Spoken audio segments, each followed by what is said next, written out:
I'd like to turn to Luke chapter 5. We want to look at Luke's account. What we spoke of earlier. Luke chapter 5, verses 17 through verse 26.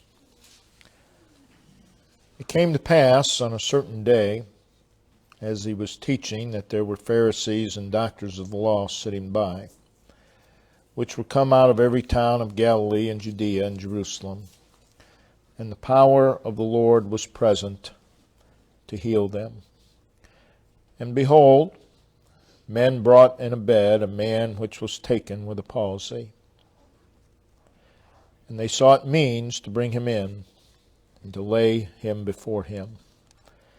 And when they could not find by that way they might bring him in because of the multitude, they went upon the housetop, and let him down through the tiling with his couch into the midst before Jesus. And when he, Jesus, saw their faith, he said unto him, he saw their faith, the paralytic, and he said unto him, the man sick of the palsy, Man, thy sins are forgiven thee. And the scribes and the Pharisees began to reason, saying, Who is this which speaketh blasphemies? Who can forgive sins but God alone? But when Jesus perceived their thoughts, he answering said unto them, What reason ye in your hearts?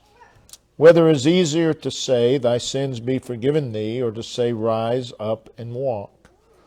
But that ye may know that the Son of Man hath power upon earth to forgive sins, he saith to the sick of the palsy, I say unto thee, Arise, and take up thy couch, and go into thine house. And immediately he rose up before them, and took up that whereon he lay, and departed to his own house, glorifying God.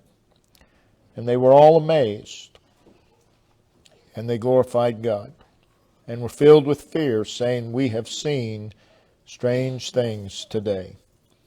And after these things he went forth and saw a publican. We'll stop right there, verse 26. Again, our text takes place in a house in Capernaum, probably the house of Simon and Andrew. But that's not what's important, the house or whose house it was. What's important is that Jesus was there. And we see in verse 17 that he was there. The Lord was present to heal, to restore them. So he was there with power. He was there with power to remove or to subdue whatever was ailing the people. And so it is today. Everything in our text centers upon this fact. Jesus was there. Now this is Luke's account. And it is a picture, an illustration of persevering faith. A faith that moves beyond, a faith that rises above all obstacles in the way. Now in our text, notice the intent of these four individuals. Verse 18.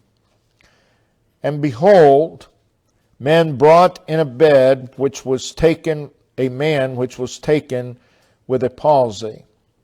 And notice what it says. And they sought means to bring him in. Or they sought to bring him in. And then notice, and to lay him before him. So their intent was to get before him. That's their intent. We have to get before Jesus. This was their intent. This was their resolve.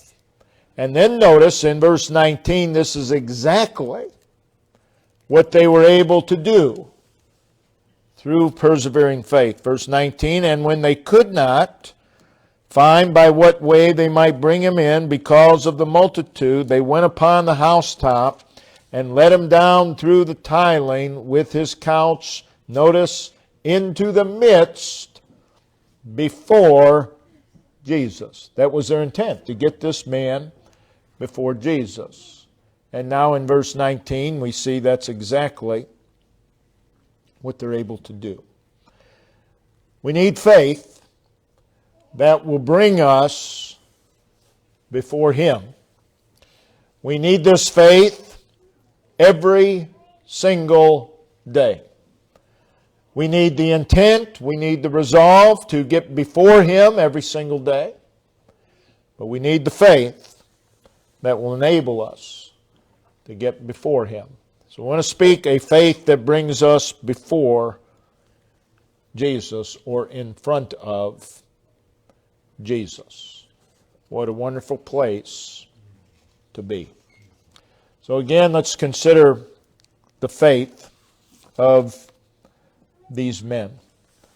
Again, it is their intent to bring this man sick of the palsy before Jesus. They sought means to lay him before him. And again, though through extraordinary faith, they were able to do so. This needs to be our everyday place before Jesus. Before Jesus. That needs to be our everyday place regardless of the day. Regardless of the circumstances of the day. The place where I need to get, the place where you need to get is before Jesus. Needs to be our everyday place.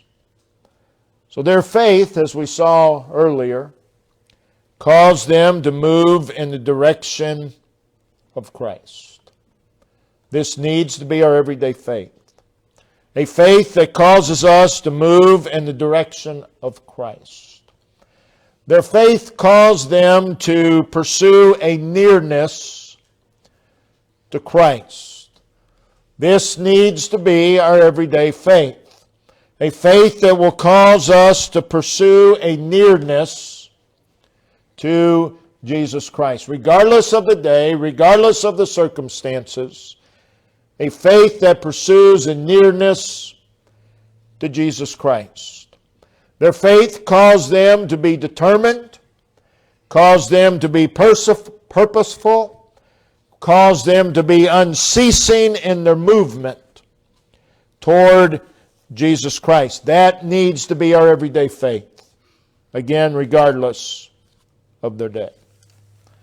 Their faith did not allow them to be indifferent or lazy in this matter to get before Jesus. We need this faith every day. A faith that will not allow us to be indifferent toward getting before Jesus. Their faith would not allow them to be content with anything less than being in the presence of Christ. That's why when they could not enter by the door, they sought another way. Because they could not be content. They could not be satisfied with anything less than being in the presence of Christ. It would be good for us to examine just what are we satisfied with when it comes to Jesus Christ. 4 men carrying a pallet, and on that pallet is this man sick of the palsy. And they make their way to the house where Jesus was, expecting to enter by the door, but when they arrive, there's no way to get to the door because of the crowd. Their expectations were not met. But they had a faith that would not allow them to sink in disappointment. They had a faith that would not allow them to be content with anything less than getting this man before Jesus Christ. They knew Jesus was there. They knew that He was the help, the healing, the relief that they needed. They knew that in Him was the fulfillment and the encouragement and the peace and the victory that they needed. And their faith would not allow them to be deterred in their pursuit of Christ. What does it take to deter us today? What does it take to deter us in our pursuit of Christ? These men would not be deterred because of their faith. Would not allow them to get bogged down anywhere short of before Jesus. You see, their faith gave them the mindset, we have to get to Jesus. We have to get to Him. Nothing short of that will do. That was their mindset. That needs to be our mindset every single day, regardless of the day. We have to get to Jesus. We have to get to that place before Jesus. Their faith would not allow them to be content with just getting close to the house. Their faith would not allow them to be content with being a part of that crowd outside of the house. Then when they eventually made their way to the roof, their faith would not allow them to be content on the roof. We have to get to Jesus. You see, they had a faith that saw no other option than Jesus Christ. Here's how most people's faith works. When they run out of all other options, they'll trust God. But before they get there, they're going to try everything else.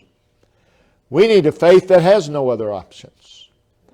A faith that sees no other options. We have to get to Christ, is the mindset of these individuals. We need the belief, we need the assurance. We need to be so convinced, so persuaded, so confident, so firm, so steadfast concerning Christ that there is no other option. No other option. I have to get before Christ. No other alternative. No other course of action other than Him. They had a faith that would not be satisfied with anything less than before Jesus. Again, it was their intent in verse 18 to get before Jesus. That needs to be our everyday intent. And we stand in need of the faith necessary to get us there. So let's look at this position before Jesus. 4 men carrying a man sick of the palsy on his bed, on a stretcher, if you will. They make their way to the roof of the house. And we read in verse 19 that they let him down through the tiling with his couch into the midst before Jesus. Notice those words, into the midst before Jesus. Looking at those words, we want to notice 3 words. The word into, the word midst, and the word before. All 3 words indicate position. or location. Into the midst before Jesus. Now the word into speaks of the house itself. Into. The word midst speaks of the location in relation to the house. And the word before describes the location in relation to Jesus. And that's the most important word. Before. It speaks of their position in relation to Jesus. This man is in the house. But that's not what's important. He's in the middle of the house. People are on all sides of him. But most importantly, he is before Jesus. He is before Jesus. My point is, wherever you are, you need to be here before Jesus. Whatever relation of your location is regarding other things, before Jesus must be so. So we see him there. He's sick of the palsy. He's suffering. He's in a debilitating state. And though there were many in that house, this man is in the midst before Jesus. Now, no doubt, there were others who were in front of Jesus, but not like him. Not like him. He is before Jesus in a way that no one else in that house was. He didn't get stuck outside. So he's not just part of the crowd that's outside of the house.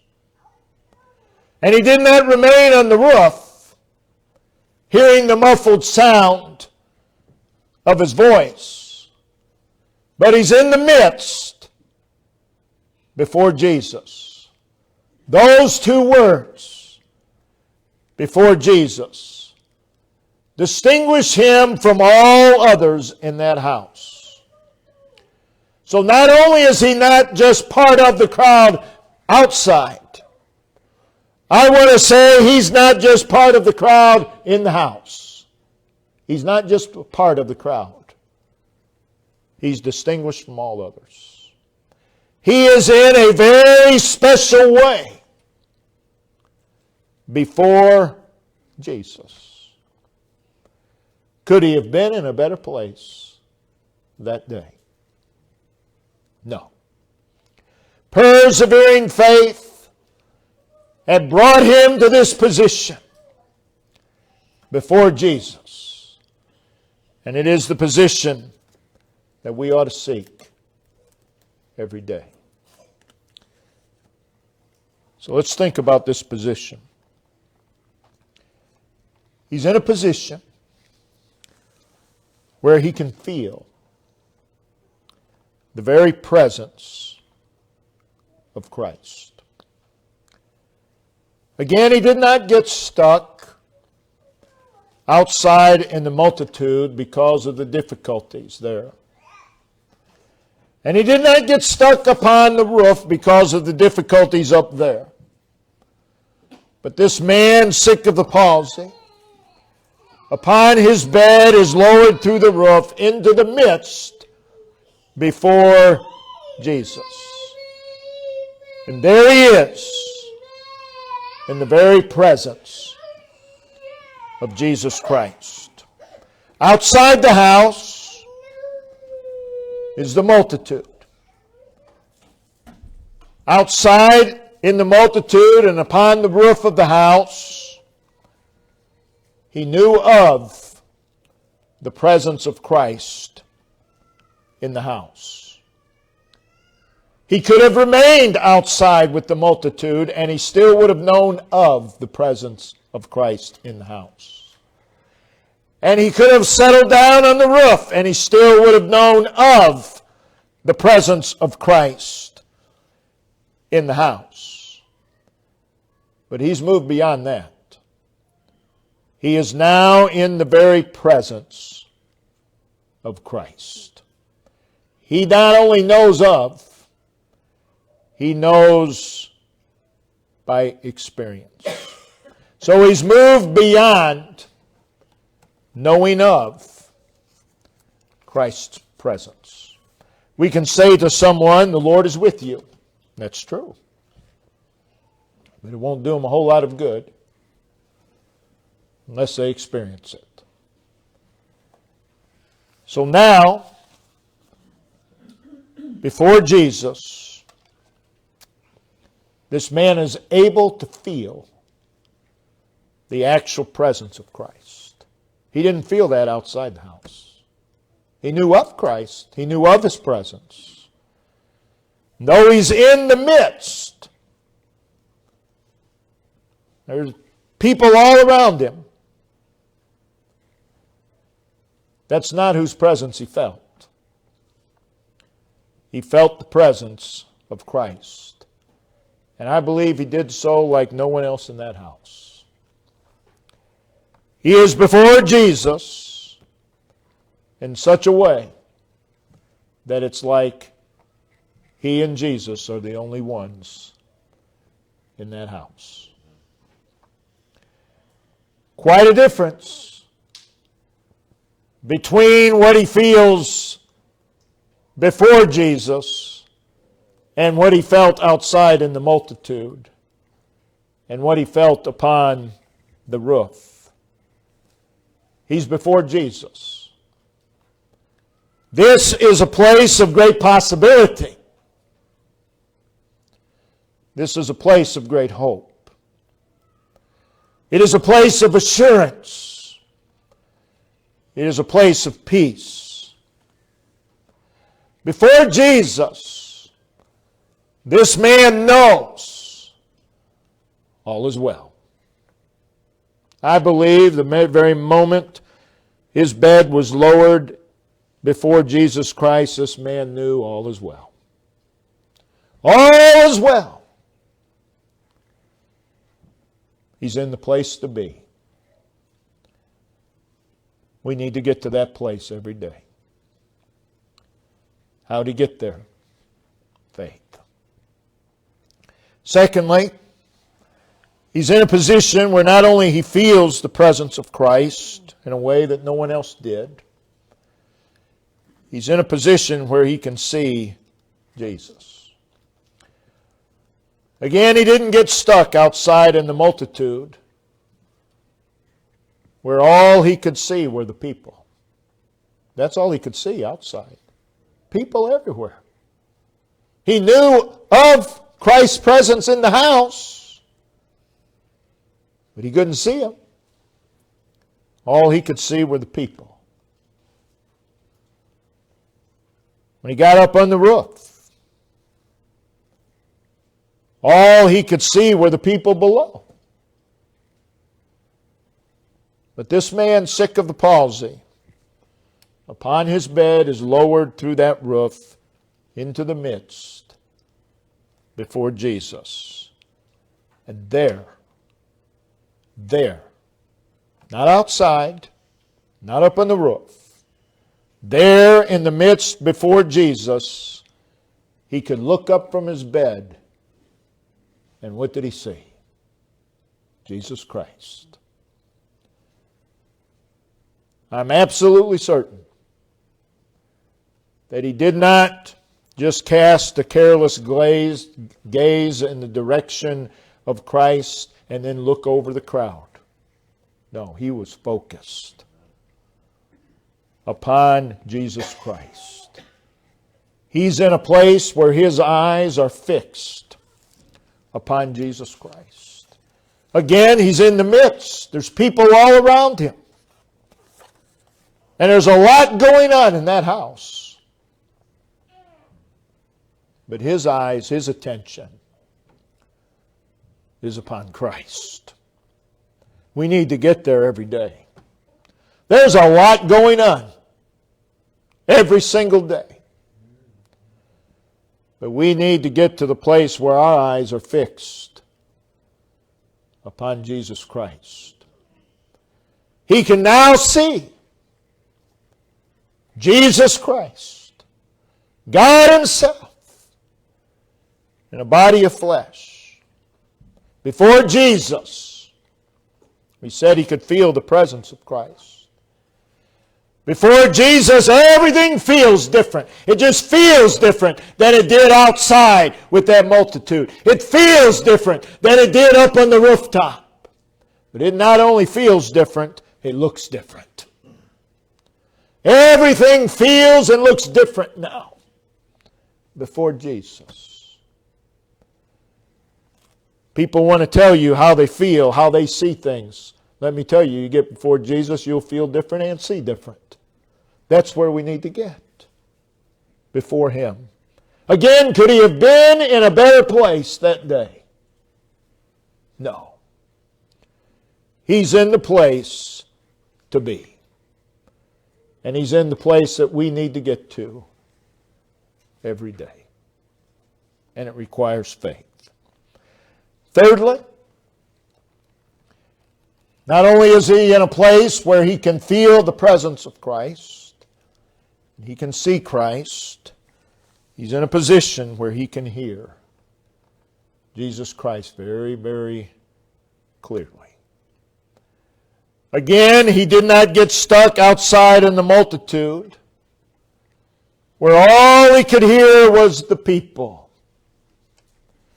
And He did not get stuck upon the roof, where all He could hear were the people below and the muffled sound of Christ's voice. But this man, sick of the palsy, upon his bed is lowered through the roof into the midst before Jesus.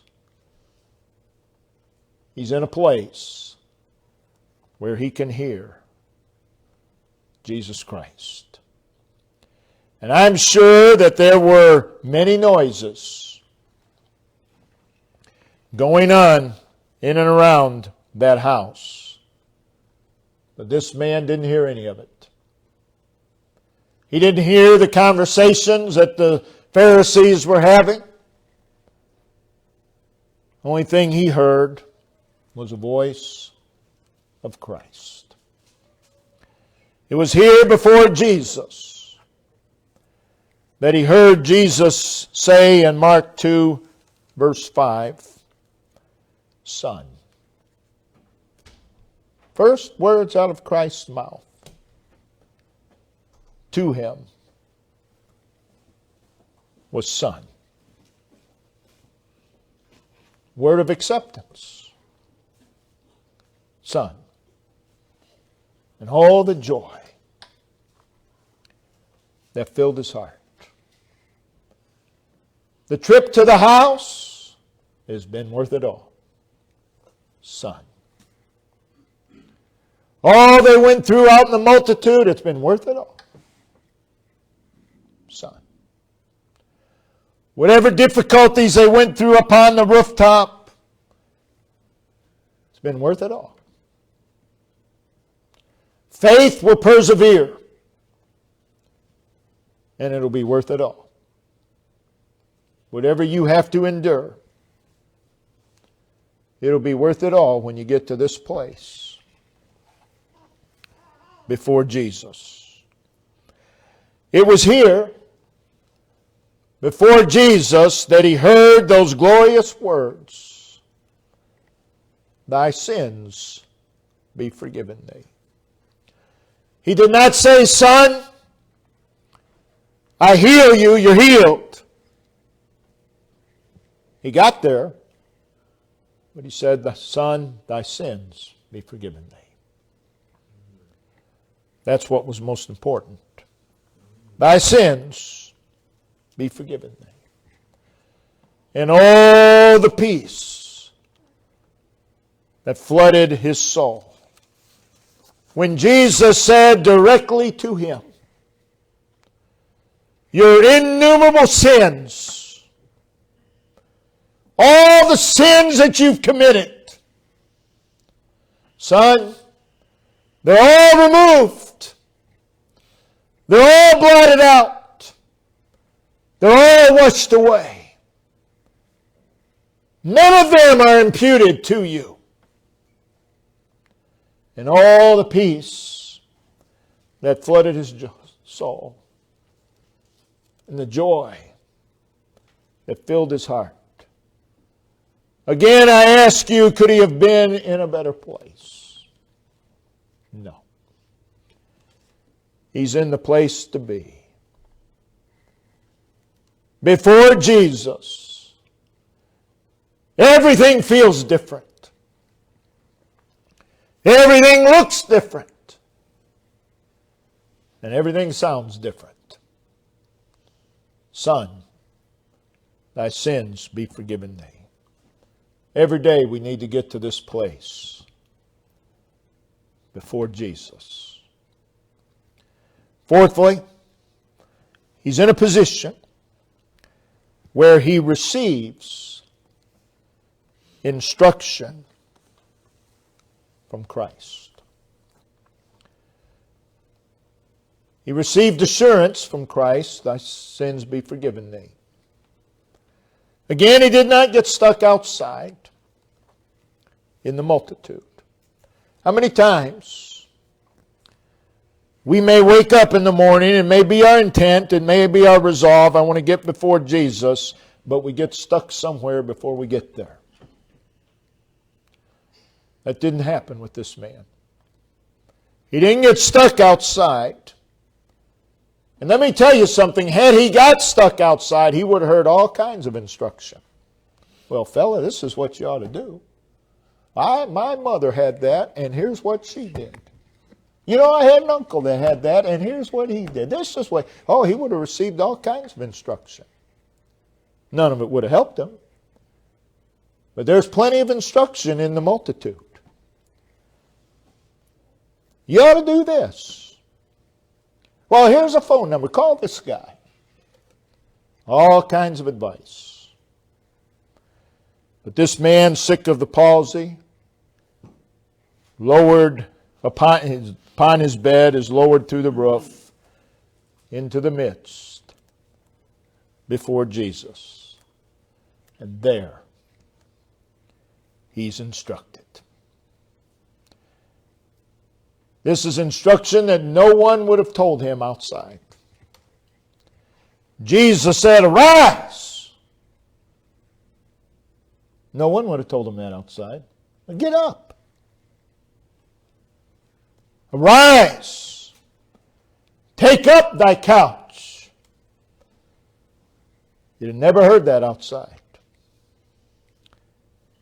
You know what? He can hear and he can see the instructor very clearly. It was faith that brought him to this place before Jesus. And it would take the same faith to follow the instruction of Christ. Jesus said, arise. Oh Lord, I can't. That's why I'm here. Arise. The faith that brings you before Jesus will enable you to do what he says. Well, that's impossible. It was not possible for this man to rise. He's before Jesus. Arise. It was before Jesus that he received instruction that would change his life. Arise. Could he have been in a better place? He's in the place to be. Fifthly, he's in a position where he can now experience and receive from Jesus Christ. Again, he didn't get stuck outside in the multitude. And he did not get stuck upon the roof. Had he gotten stuck outside, had he gotten stuck up on the roof, his experience would have been greatly limited. But this man, sick of the palsy, upon his bed is lowered through the roof into the midst before Jesus. And now he's in a place where he can personally experience and receive Christ's power. Notice verse 24 or verse 25. And immediately he rose up before them. Jesus said, "Arise."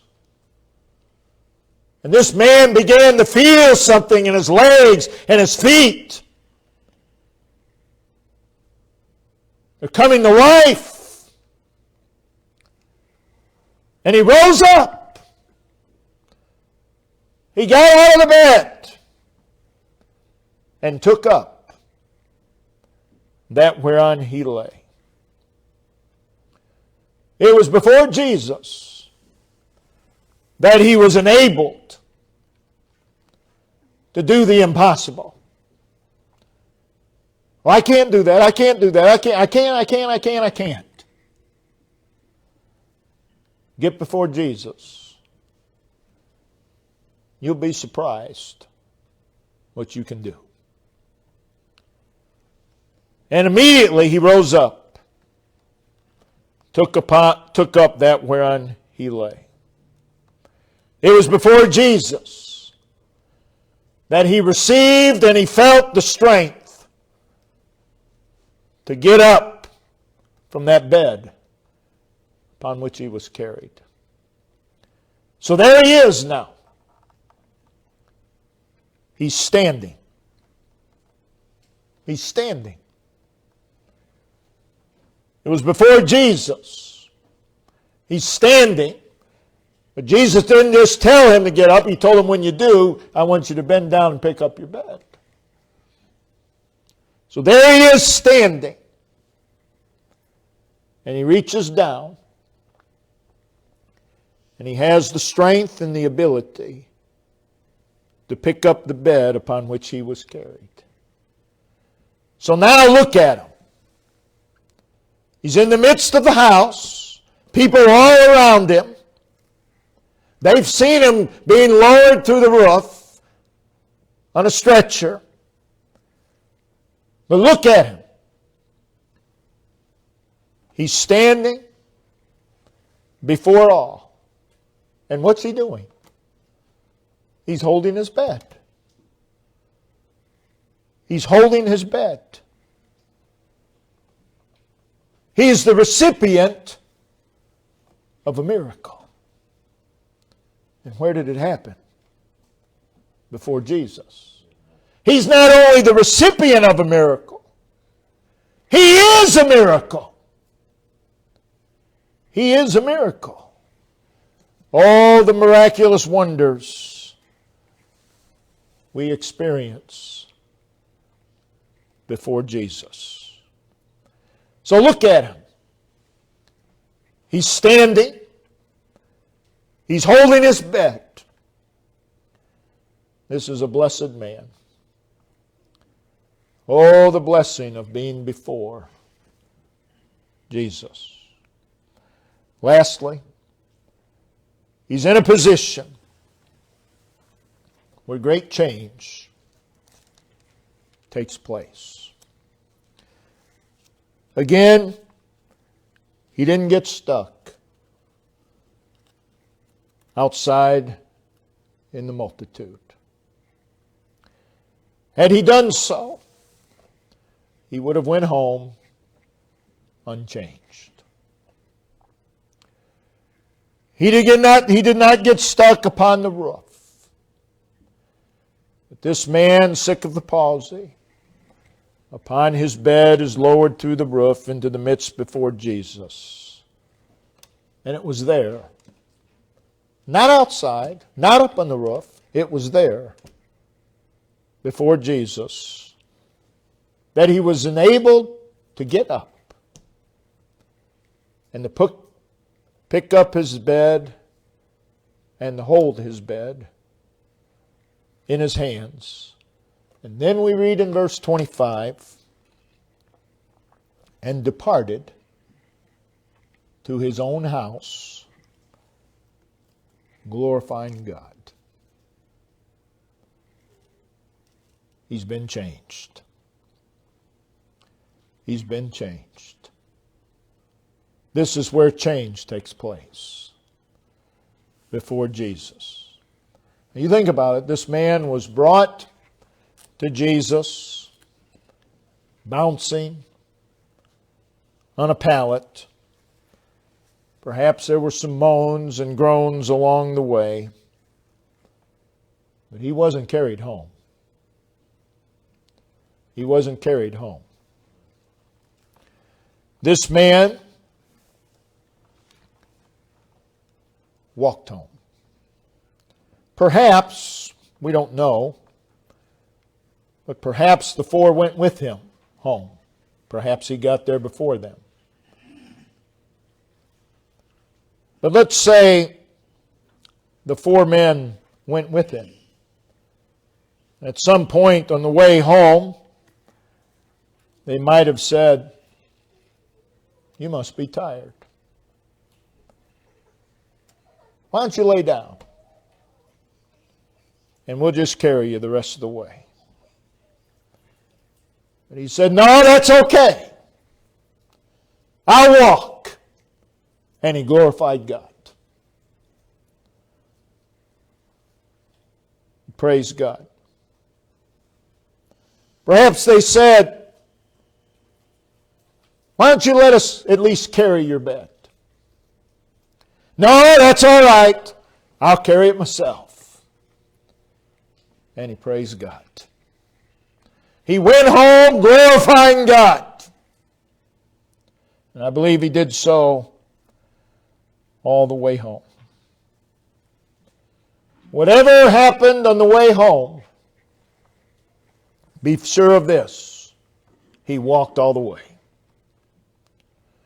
He walked all the way home, and he carried his bed all the way home, and he glorified God all the way home. Where did the change take place? Before Jesus. We've got to get there every single day before Jesus. Oh, I'm feeling down today. I'm feeling this today. I'm feeling that today. Get before Jesus. Things are changed there. This man has a new life. His life is new. Lives are made new before Jesus. Miraculous and obvious change. Everyone can see the change has been wrought in this man's life. He returned home a new man. And as a result, his home life was changed as well. And it was before Jesus that all this took place. When he arrived home, he was able to walk in the door. No one had to assist him. Oh, perhaps there were some there waiting, and they said, "Oh, let us help you." "No, that's quite all right. I can do it myself." And he praised God. When he arrived home, he was able to walk around his house. Wasn't able to do that before. And he was able to do things around his house that he could not do before. And again, perhaps there were people in the house that said, "Let us help you. Let me help you do that." "No, that's all right. I'll do it myself." And he praised God. Be sure of this: there is life-changing power to be found before Jesus. A faith that moves you in the direction of Christ and brings you into the presence of Christ will make a difference in your life. I promise you. It'll make a difference in the life that you're able to live. A faith that moves you in the direction of Christ and brings you into the presence of Christ will make a difference in your home life and will have an effect upon your home.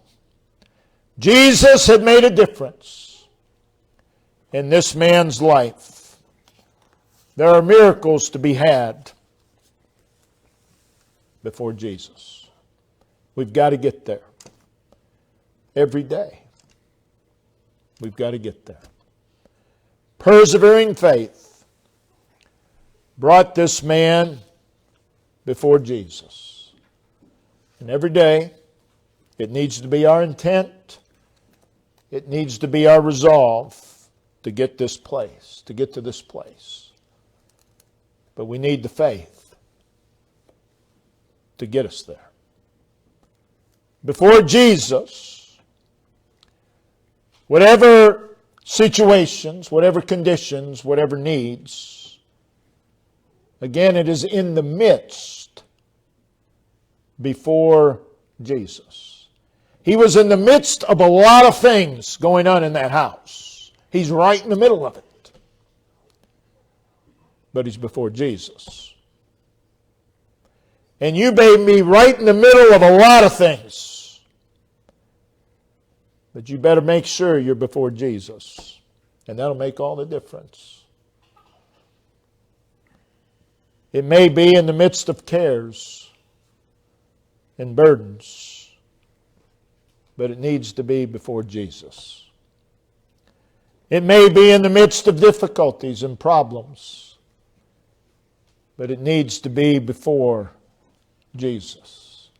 You may be in the midst of sorrows and heartaches, but it needs to be before Jesus. You may be in the midst of anguish and distress. But what a difference it is when you're before Jesus. You see, my point is, it doesn't really matter what else is in the midst, as long as you're before Jesus. That's where we need to be. Before Jesus. In the midst. We're in the midst of obstacles. We're in the midst of impossibilities. We're in the midst of darkness. We're in the midst of dead ends. The midst of emptiness and fear. But it needs to be before Jesus. And then all those other things, they don't really even matter. This is where the miracle takes place. Before Jesus. So, oh, for the faith that moves us beyond and above all else and brings us to this place before Jesus. I need that faith every single day.